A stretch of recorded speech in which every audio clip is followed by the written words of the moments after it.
I want to welcome everyone to the latest in the Teamwrkr series of workshops. And this one is hosted and presented by our fantastic Teamwrkr community member, Josie Gruber, who is going to talk for the next little bit about all things in terms of task management. So without further ado, I'm going to turn it over to Josie. Welcome, Josie, and welcome everyone. Today, we're going to talk about our to-do lists and how we can use them to our advantage. So let's get started. But first, we're going to talk a little bit about me, just so you know me, because I see some new faces here. I have a lot of experience managing complex projects in a variety of settings. And currently, I'm a digital project manager and consultant, and I help small businesses and solopreneurs establish or improve their online presence and help them find ways to streamline their business chores. So it can be a variety of different things I do for them. And I love learning and trying new strategies for planning and managing my work. You might have seen in the Ask Me Anything channel, asking people how they do things, because I like to learn from others whenever I can and see whether anything they do can be applied to my situation and give it a try. So, in terms of the stuff I do for my clients, I enjoy helping them, set them up with new systems for getting their work done. For example, task management and collaboration software. And the work I do for them can include providing them with training materials so they can continue to work efficiently in the form of online courses or any documentation. So I've helped at least 2 clients with to-do list like things. So I'm excited to share it with you today. So here's what we're going to cover today. I've got just 4 short sections here. And we're going to go into the first one here. Let's take a look at how your to-do list is working against you. So maybe this applies to you. You don't use a to-do list at all. Maybe you just rely on your brain and your mental bandwidth. Love that word, bandwidth, right? To recall all the things that you're supposed to do today or this week or this month. And the reality is that using that mental energy to try to remember all the things you have to do takes that energy away from the creative work that you actually need to do from your list. So this is where the declutter your brain part of the presentation title comes into play. Then maybe you do have a list, but your list does not have any context or categories or priorities labeled. And this basically means that you still have to spend a lot of mental energy trying to figure out what to work on next. So it's just not that easy still. You have to think about it. And then another way that your list might work against you is that you have one, but you just don't interact with it very often. And maybe it collects dust. So it might be like a file buried on your computer somewhere, or like a piece of paper under a stack of other papers on your desk. So there might be friction around like getting to it, finding it, and maybe you just don't have it built into your routine to actually like interact with it. So I'm curious if any of this sounds from like you, like, does any of this apply to you? You can put it in the chat. You can see some thumbs up. Yeah. So hopefully you'll come away with some new approach for your to-do list. So before we get into that, let's just take a quick look at what task management actually is. So basically, it's the process of managing a task through its entire life cycle. And I believe we actually do a little bit of this in some way, shape, or form, whether we know it or not. Basically, the first step is collecting all the action items. So writing them down, putting them on a sticky note, whatever that looks like for you. The next step is processing the action items. So that's where you get into the organizing of your action items or your tasks, putting them in a list, maybe categorizing them.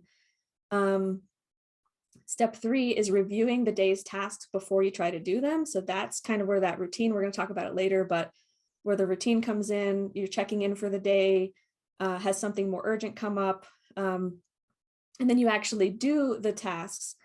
And sometimes that means you find out that there's some other thing you need to do in addition to what you had on your list. So then you repeat the cycle and add things to your list until everything is done. And then managing tasks can also involve like planning, tracking, and reporting. And that's where like the whole idea of the to-do list comes in. So let's go forward here and look at some actual examples of real to-do lists. So these are, one of them is mine and 3 of them are not. So there's paper that has like a template in it, a blank notebook with handwritten things on both sides. There's a digital list in a notes app on someone's smartphone. And then there's a list that's in a digital project management software. And I'm sure that one or more of these examples may make your skin crawl because it's not how you would do it. So it's okay, like it's different for everybody, everybody's preference. So I'm curious if you'd like to put in the chat, like which of these appeals to you or does not appeal to you, just to see what kind of feelings you have from these examples. Oh yeah, and I love project management systems too. So, okay, someone does all of them and handwritten, all right. Asana, okay, cool. Yeah, and Notion, all right. Okay, so very cool, some definite variety in there. Ooh, and reminders on Mac, yeah, cool. Okay, so let's get into some practical strategies for making your list work for you. So the first thing to do for sure is to have a system. You know, don't be like that first thing we talked about where you don't even have a list. Your system can look like anything.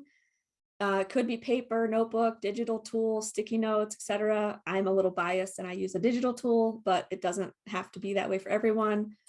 And I would recommend that you include a way to feel good about your accomplishments. So in that way, I recommend having a list so you can cross off the completed task and you can see that you've done that thing. The next strategy is to have a routine. So make sure to block off time in your calendar. First thing when you sit down to work, make it an everyday habit, revisit that list. It's important to be closely connected to your list because it will actually alleviate some of that brain clutter. And I included a quote here from James Clear. He's the author of Atomic Habits. And I know some people think about having a routine and that it can be really restricting, but it actually frees up a lot of mental energy and can have a freeing effect if you just have that routine that you just do every day. So the next strategy is to make it easy for yourself. Remove the friction around using your list. Keep your list handy. So that if it's a digital file or something, don't keep it deep in your computer files, like keep a shortcut on your desktop or pinned to your taskbar. Don't keep it, on a piece of paper that gets buried on your desk. Maybe put it up on your bulletin board or something that you're going to be able to see it and interact with it more often. Another way to make it easy for yourself in terms of working from that to-do list is to take the guesswork out of it by categorizing your tasks. And we're going to talk more about that in a little bit, but categorizing can make it easier for you to pick what to do next. And then use what works for you is a really, really strong point here. Remember that what works for somebody else may not work for you, like those examples we saw earlier. It is possible that the tools you already use regularly come with a task management feature, so you just might not know where to look. For example, Microsoft Outlook has a task feature where you can like date them and prioritize them and categorize them. Microsoft also has a to-do where you can cross things off app. Microsoft also has Planner, which is a little more complicated. You can cross things off in there, collaborate. Gmail has a list keeping tool. So if you're already in those environments, maybe there's something that could work for you in that environment. And then I encourage you, if you do use a digital tool, make sure to learn as much about it as you can possibly learn, because there might be some limitations in that tool that prevent you from actually making progress or remembering to do the things or whatever. And on the plus side, it might have functionality that you don't know about that makes everything way easier. So think about automations or recurring tasks where, let's say there's this thing you have to do every quarter, or something you need to do every day or every week. If there's a way to have it recur automatically for you, then you don't have to put that brain power in to remember to make that part of your to-do list, right? So let's go forward and look at some ways to categorize. And this is where you take the guesswork out. So basically, categorizing allows you to take the guesswork out of choosing what to do first on your list. And especially if you happen to use a digital list, you can easily sort or filter the tasks. And that'll help you decide what to work on first. So one way to categorize tasks is by size. And here's like a loose time estimate for size. Like, small task really takes only a few minutes. Small task only really takes a few minutes. And then medium, big, different sizes. Another way to categorize is by time estimate. So you can estimate how much time something takes and then use that to plan your day or your week based on whatever time limit you might set for yourself.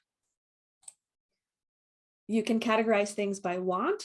So something that you want to do, something that you have to do, or something that someone else wants you to do, and that might help you decide what to work on next.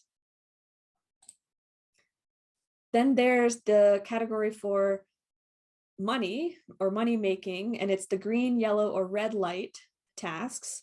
So green light tasks are tasks that definitely make you money. So maybe it's like working on a client deliverable or something. Yellow light tasks may or may not make you money, but they are still important. And then red light tasks are, it's maybe like you have a totally functional website, but you decide that you need to go change the fonts on every single page for a couple of hours, It's a red light task. It's not something that you need to work on right now, and it's not going to earn you any money. The urgent and important categories, this might look familiar. It's from a matrix, the urgent and important matrix, where urgent and important are those things that we do because we're putting out fires, we're in crisis mode. It's the stuff that, we didn't plan for. Then there's the urgent and not important things that are the interruptions, the phone calls, the emails that we get distracted. They're urgent, they're happening right now, but they're not necessarily that important.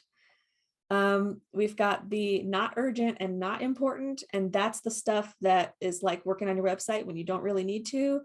And then the place where you want to spend the most amount of time is the not urgent and important. So that's when you're in planning mode, doing the things that are going to set you up for success next week or the following month, or, that whatever time period that makes sense. But you can categorize tasks this way to kind of give yourself an idea of what you should be working on or not.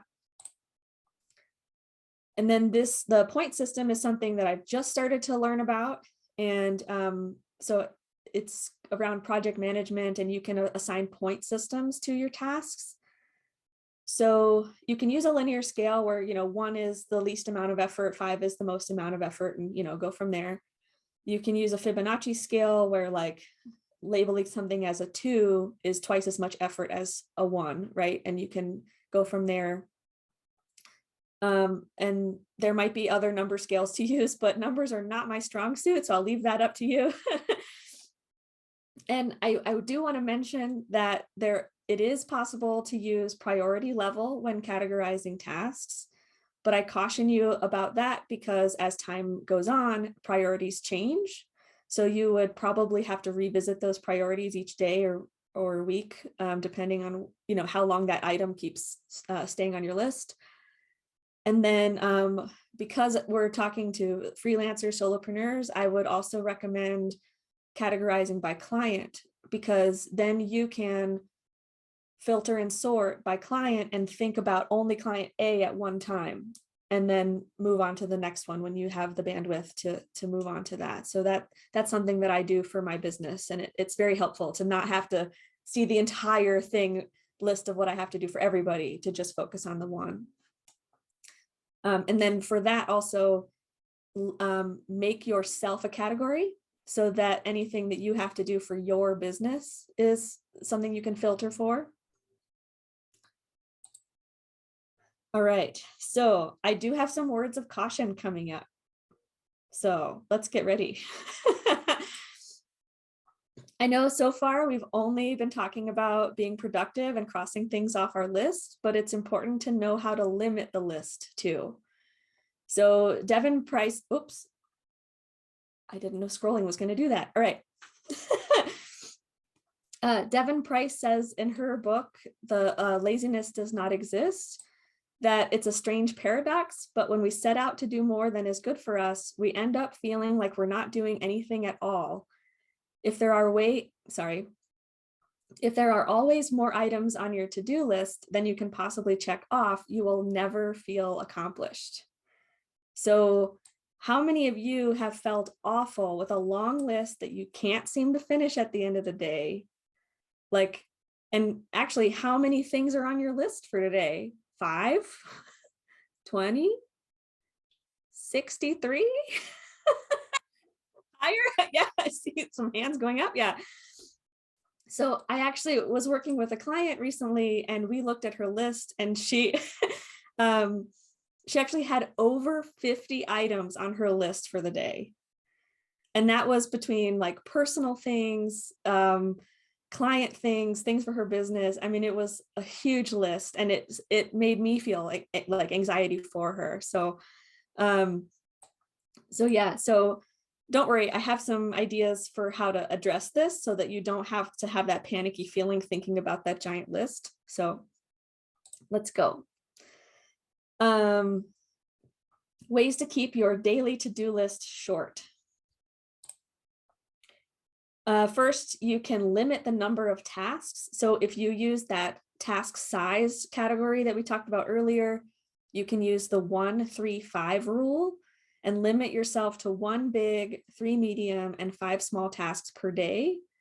And then you can do the same thing for every day that you choose to work each week, 4 days, 5 days, whatever it is. And that's your limit. And I know, basically this whole slide is probably going to give you anxiety that you're going to have to choose things that you can't do or you won't do this week or today, and it's okay. But that's why you use those categories to show you what's important and what can wait and that kind of thing. So it's okay. You can do it. If you use the point system, you can limit your effort capacity. So you know really how much bandwidth you have for any given day, and how many points of effort do you want to expend in any particular day or your week. So you can, if you use the point system, give yourself a limit and stick to that. You can also use that estimated time. So if you only have 5 hours to work today, then maybe you choose your tasks based on the estimated time that you have. And I recommend setting a timer to help you stay on track for the day too. Yeah. No, I actually have one more thing to say about that. So someone had asked on Instagram a little while ago about competing deadlines. It was something that comes up, right? And I encourage you to set up a system like this, whether it's points or the size of task or whatever, so that you can spread out your deadlines as much as possible. Like by knowing your limits, then you know where you can actually schedule things on your timeline, and try to stay within your limits that way. So I know that's probably not the the answer people were hoping for, but we'll run with it anyway. And then the next thing I want to talk about too is choosing how you're going to start your day. So you can either start with a bunch of smaller tasks or with one big task. And if you start with one big task, there's a saying that the biggest, most important task on your list is like a frog sitting on your desk. And it's the one task that you are most likely to procrastinate and avoid doing as long as possible. So the idea is that you have to eat that frog to make it go away. And of course, out of curiosity, I looked up where this idea came from, and one source claimed that Mark Twain once said it, that if the first thing you do each morning is to eat a live frog, then you can go on about your day with the satisfaction of knowing that it's probably the worst thing that's going to happen to you that day. So eat the frog is another way of saying that if you have multiple important tasks in front of you, start with the biggest, hardest task first. So I thought all of that was pretty amusing. So if you do start with eating that frog, there's a really big pro, right? You feel great about not procrastinating about that thing anymore. You knock it off your list. A con, or maybe words of caution around this strategy is it is possible to fall into the trap of only touching the task once. And that's gonna make you want to complete this huge task in one day. And this is a reminder to you that if it's a really big task, it's okay to split it up over multiple days. You don't have to fall into that trap, because if you dedicate your entire day, whatever time you have to dedicate that day to eating a frog, you might run out of time for those smaller tasks that you actually also need to get done that day. So, oh yeah, some people have experience with that, I see in the chat. All right, another way to start your day is to, someone's going to be adding a frog statue to their desk, or maybe some chocolate frogs. So I'm in favor. I think that's a great idea as a reminder. So alternatively, you can start your day by knocking out the small tasks first. So one pro is that you'll feel like you did a lot in a short period of time, because you'll get to knock out some things on your list, cross them off, especially if you've got that system that allows you to cross something off. One potential con here is the small tasks that we need to do don't actually ever go away.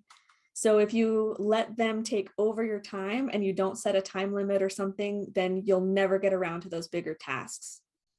So I'm curious, I'd like to hear from you guys in the chat, like which way do you prefer to start your day? Have you thought about it before?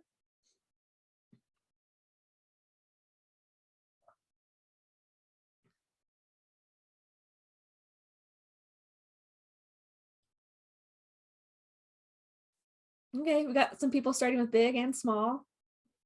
Eat the frog.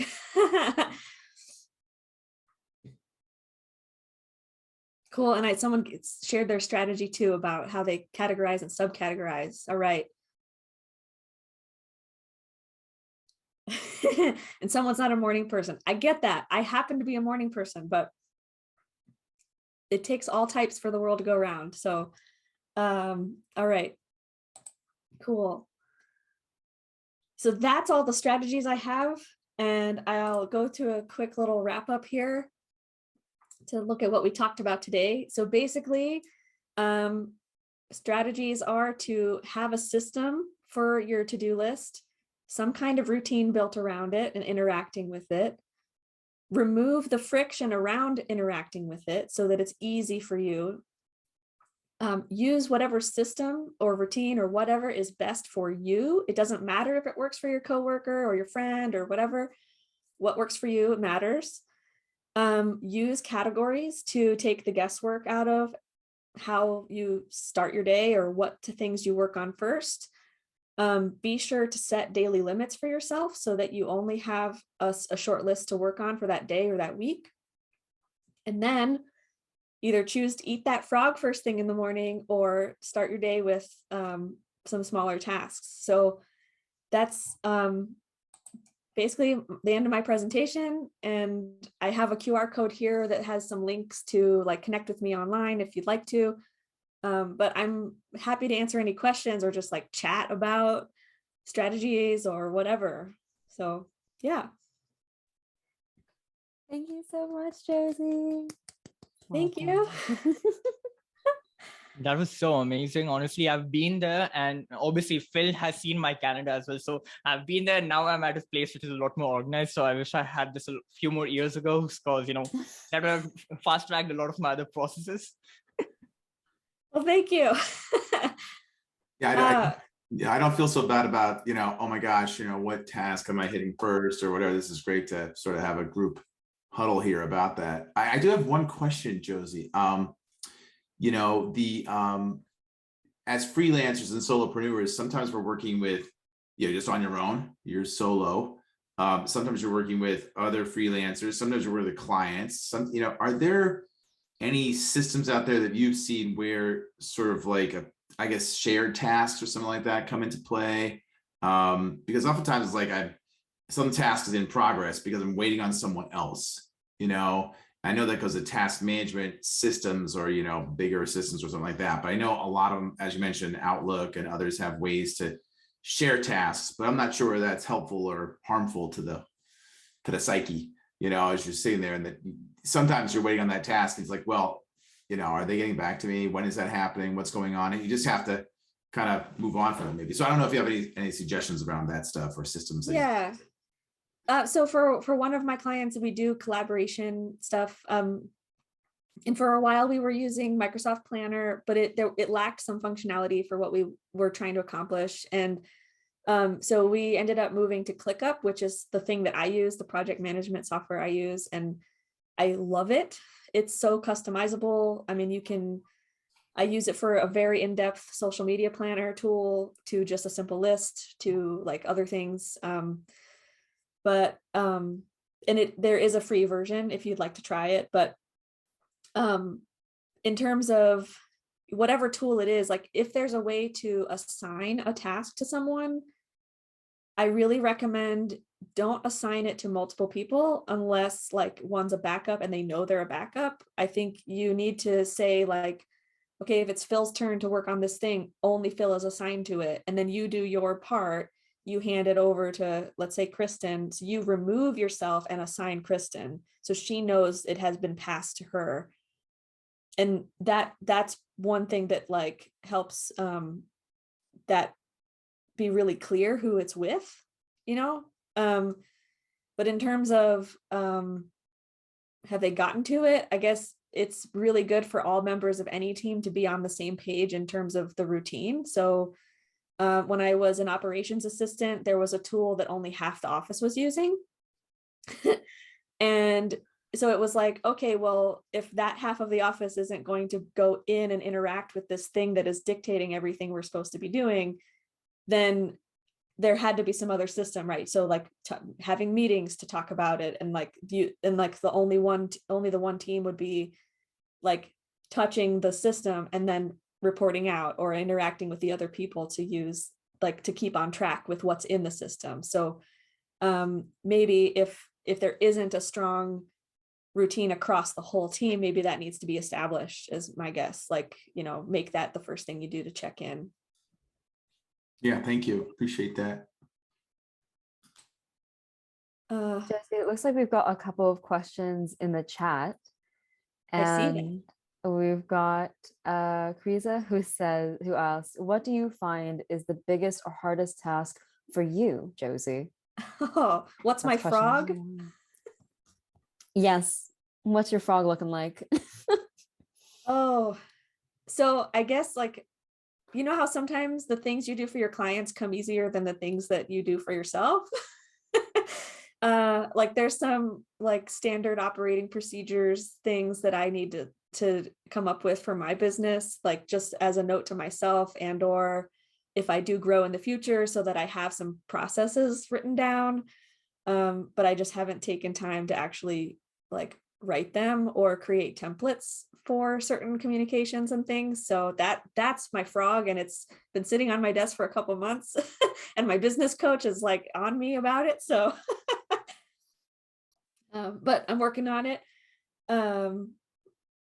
Yeah, and then I see some other stuff in the comments too, or the chat. So let's see. Oh, Tascade is a tool I have never heard of. So what do you like about it? Should I mute an answer or do you want me to type it? Oh, you can talk about it. Yeah. So I'm someone who many of you know stretches thin into a lot of things. So Taskit allows you to have multiple workflows and multiple workspaces. And it has a lot more options like, assigning things. It's like a mix of Notion, Asana, and everything else out there mixed into one thing. It allows a lot of different layouts as well, like mind maps or assigning it to people. And you can integrate it very well as well. And it's largely free. Honestly, I don't see anything that's limited from the free option. And yeah, so I use it for like 7 to 8 things that I run constantly at the time, and even my personal workspaces. And yeah, so it's honestly a great place for me and scheduling as well. Yeah. Okay, cool. I think some of what you described applies to ClickUp as well. So I'm like, I use ClickUp for like all the things. And then how do you get motivated to get it done? Because yeah, you're where I am. So you acknowledge and know that there's a thing that needs to get done, but sometimes you're lazy or wary of it. So basically I do try to remind myself of something that like some other productivity experts said, that like, what can you do today that's going to set you up for success next week or tomorrow? Like doing something today that's going to help you out later. So I'm trying to think. I know, for example, another thing that I do like to try to do is build a routine around my tasks. So like I have an actual routine that I do every morning, that like I do certain things in my inbox. There's things I do every Monday where I have touch points with my clients. I've got like Monday is the day I do things for me and my business. So like that's the day I do social media, and I try not to let it like, filter into the other days of the week, because I need to actually have time for my clients and client work. So, build a routine around interacting with your to-do list, but also perhaps build routine into your tasks as well, is a way to help you get it done. Because then, like, I don't know if it's a particular type of task and you're like, okay, well, I'm going to save all of that type of task for my Wednesdays. And then you just get ready, mentally prepared for Wednesdays and get them done in that one day. And then you don't have to think about them in other times. Yeah, and I see some people have used Trello and Monday.com. Cool. Oh yes, and mentally prepping helps a lot. Yeah, cool. What is it? A quote. Yeah, there's a quote shared in the chat. You don't build an army on the day of the war. Very true. It's a great way to motivate yourself and to have things done and know what's needed for bigger mission and vision. Yeah, and I think that reminds me of another strategy that I learned from someone recently, that if you wait until Monday, the first day of your week, to start planning for your week, you're too late. So, because you're already in the time that you have allotted for the week. So one strategy I'm trying to get into more regularly is like either on Thursday afternoon or Friday morning, kind of revisit my list for the next 2 weeks or week and schedule things out, think about what's coming up, think about priorities and that kind of thing. So yeah, Friday afternoon someone does, or Friday morning. Cool. Awesome. Well, I tell you, I've got a page full of notes here, and this is one of the most impactful sessions I had in a very, very long time. I don't know how everybody else feels, but this has been awesome. And unless there's other questions, this has been great. So if anybody has other questions right now, we'll hold this open for a couple more minutes. But I want to be conscious of everyone's time, including Josie's, because we're all anxious to. I know I'm anxious to run back and grab my task list and jam it into Asana or Tascade or one of those, and see if because I'm one of those guys who wants to work with his list sometimes. So very excited to go work on that stuff. And again, Josie, this has been amazing, and I thank you for your time. Everyone else, really appreciate you attending. We will wrap it up here, but know that we have some other workshops coming up, so stay tuned in the Slack channel for that, and we will go ahead and do the post-production stuff on this and get all this wrapped up and posted onto our website as well over the coming weeks. So Yeah. thank you so much, everyone, for attending, and thank you, Josie, you. for presenting.